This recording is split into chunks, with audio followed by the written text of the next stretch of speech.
Il y a des endroits dans ce monde où le modélisme ferroviaire est en parfaite symbiose avec le réel. Bien souvent cachés dans des greniers, ils nous transportent, nous fascinent, nous font rêver. Il paraîtrait même que les adeptes de cette pratique arrivent à donner vie à leurs rêves. Aujourd'hui, je vous invite à partir avec moi à la recherche des émotions que procure cette belle passion. Bouzonville, en HO et en 3 rails, ça commence maintenant.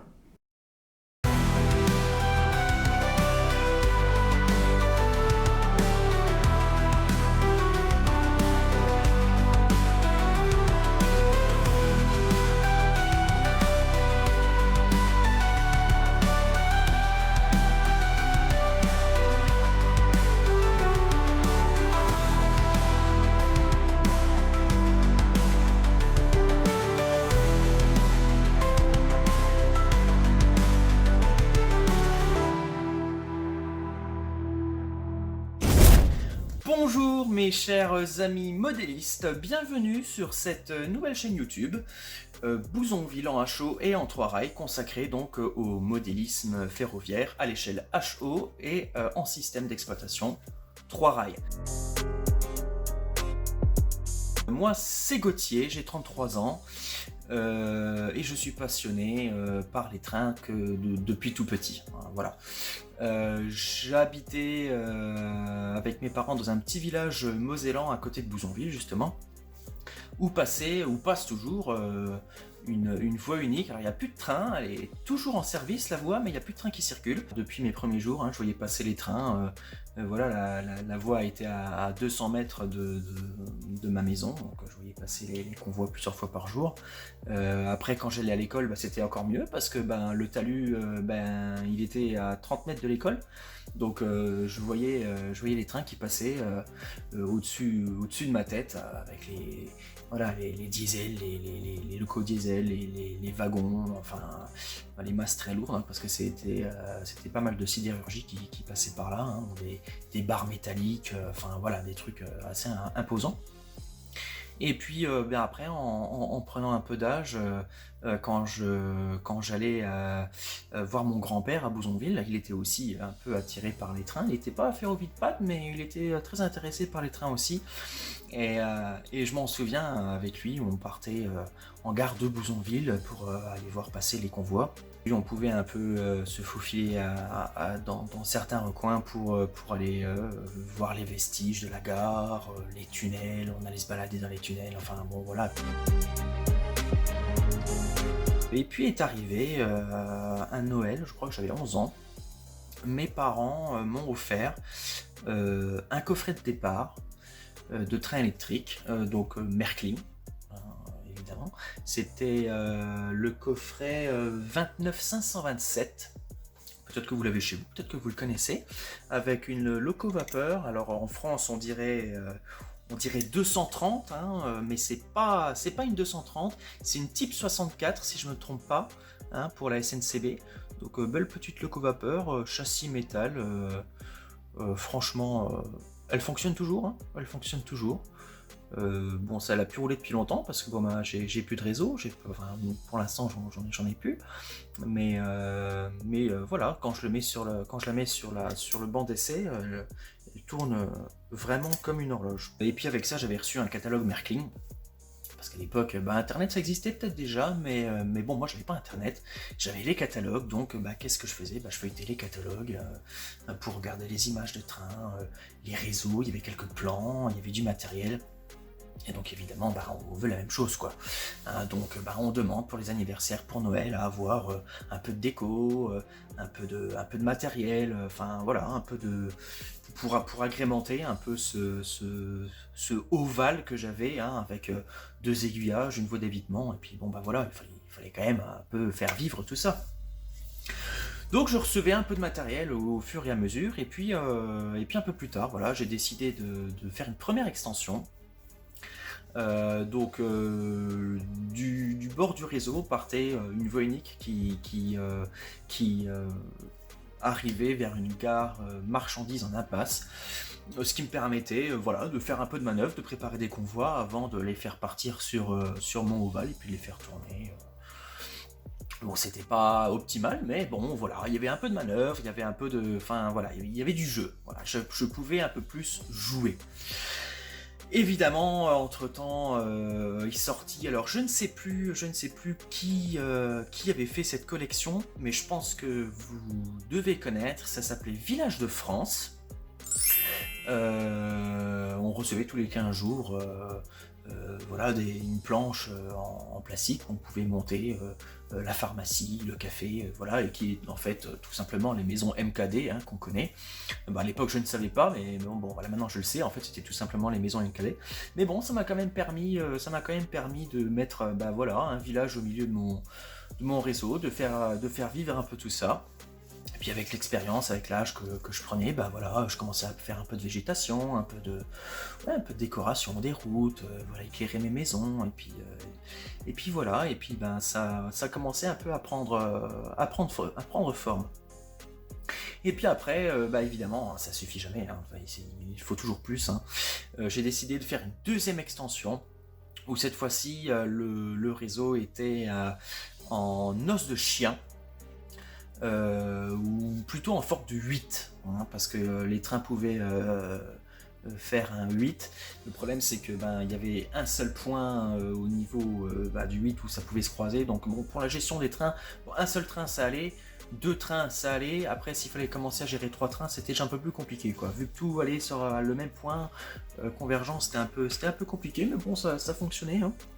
Ça fonctionnait, voilà, j'avais un peu plus de matériel, voilà, j'étais content avec ça. Et puis évidemment, après, j'ai dû partir au lycée. J'étais interne dans la région de Saint-Avold, pour ceux qui connaissent. Et donc, Bouzonville-Saint-Avold, forcément, hein, c'est pas la porte à côté. Donc voilà, j'étais interne, j'ai dû mettre le modélisme un peu de côté.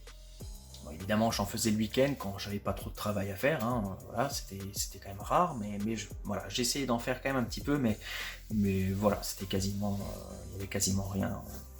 Je faisais quasiment rien. Et puis voilà. Et puis moi, dans ma tête, c'était toujours train. Hein. C'est pas parce que je ne faisais plus de modélisme ferroviaire que je ne voyais plus mes trains passer à 200 mètres de la maison, que je ne pensais plus au train. J'avais vraiment que ça en tête. Train. Et mon objectif c'était d'être conducteur de train. Donc j'ai fait les études pour, hein, j'ai fait un bac puis ensuite un BTS en électrotechnique que j'ai obtenu hein, en 2009 pour le bac et en 2011 pour le BTS.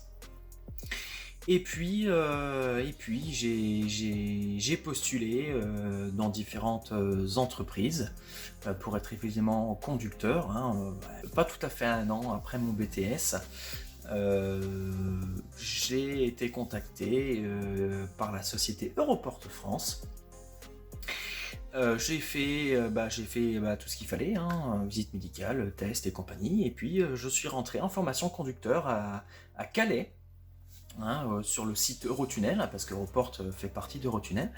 Je suis parti donc à Calais, chez Eurotunnel, faire ma formation de conducteur de train, que j'ai obtenu du coup, et donc voilà, j'étais très content. Je suis conducteur de train aujourd'hui encore, hein, et je pense que je le serai jusqu'au bout, hein, tant que je peux rouler, tant que je peux être sur les rails, j'y serai, j'y resterai, parce que c'est ma passion, c'est ma vie, hein, les trains, c'est voilà, ça fait partie de ma vie.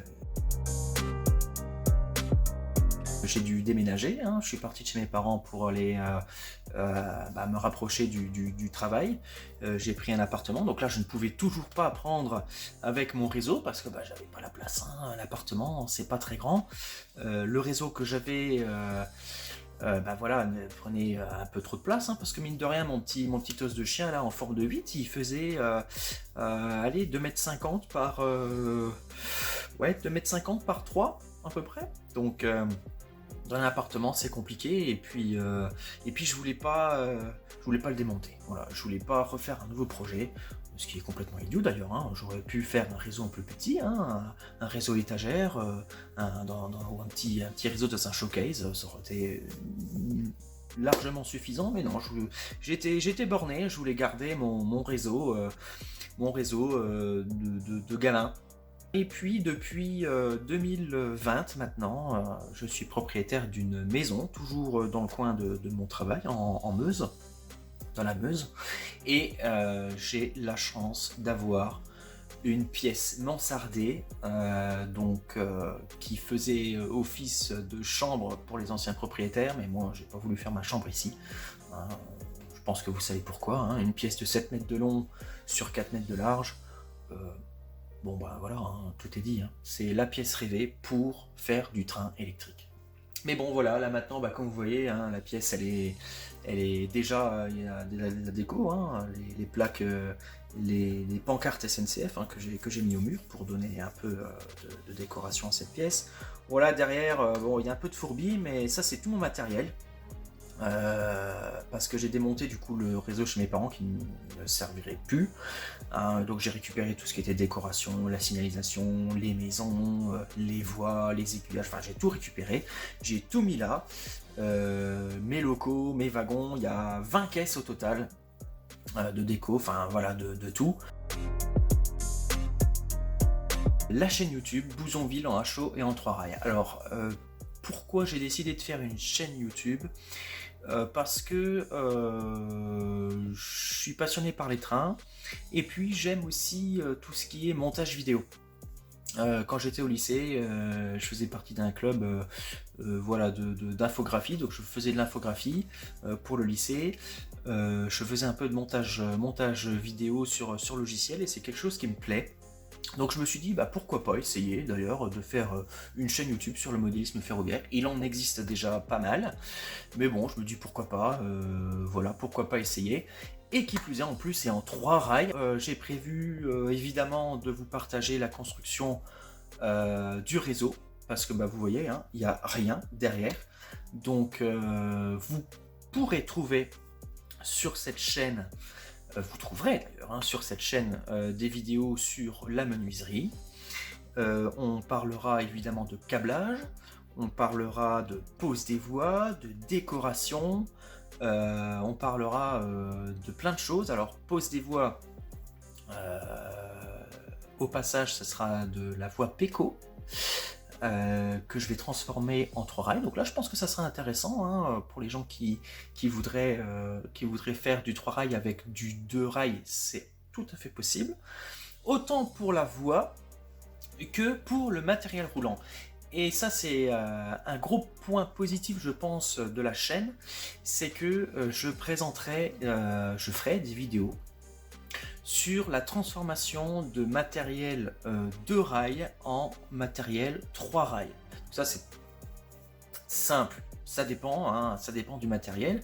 Il y a du matériel qu'on peut très facilement transformer parce qu'il y a de la place pour mettre le petit frotteur 3 rails en dessous, parce qu'il y a de la place pour mettre un décodeur, parce que voilà, on peut bricoler. Il y a du matériel, c'est un peu plus compliqué. Il faut se creuser un peu la tête et justement je trouve ça bien de faire des vidéos là-dessus parce que ça permettrait peut-être à des gens qui aimeraient bien le faire mais qui n'osent pas se lancer dans cette pratique parce que ben, évidemment les machines des fois on les charcute un peu, hein, il va falloir, hein, il y a des machines où, ben oui, c'est sûr, on va découper des pièces, donc bon, c'est assez délicat, donc voilà, donc je me suis dit pourquoi pas montrer ça en vidéo, ça pourrait plaire à pas mal de monde. Donc voilà, donc je me dis que ça peut être sympa, et puis bon voilà, ça permet de bricoler, de montrer qu'on peut faire des choses, il faut pas avoir peur. Et puis voilà, le but premier de la chaîne, c'était vraiment ça, c'était de faire des vidéos de transformation de matériel. Et puis ben, je me suis dit, ben, vu que voilà, là j'ai un nouveau projet, ben, la gare de Bouzonville, du coup, refaire la gare de Bouzonville. Ça, j'en reparlerai dans une autre vidéo où je vous présenterai vraiment le projet avec le plan de voie, on discutera de la gare de Bouzonville, son histoire, enfin tout ça. Ça sera dans une autre vidéo. Là aujourd'hui c'était vraiment vidéo de présentation de la chaîne, hein, de moi-même et de la chaîne, hein, pour vous expliquer un petit peu ce que vous allez pouvoir y trouver. Et évidemment, si vous êtes déjà intéressé par le futur contenu, vous pouvez d'ores et déjà vous abonner à la chaîne, cliquez sur la petite cloche, vous mettez abonné, et comme ça vous serez sûr de ne louper aucune de mes prochaines vidéos. Je vous dis à très bientôt sur cette chaîne YouTube. Ciao les amis.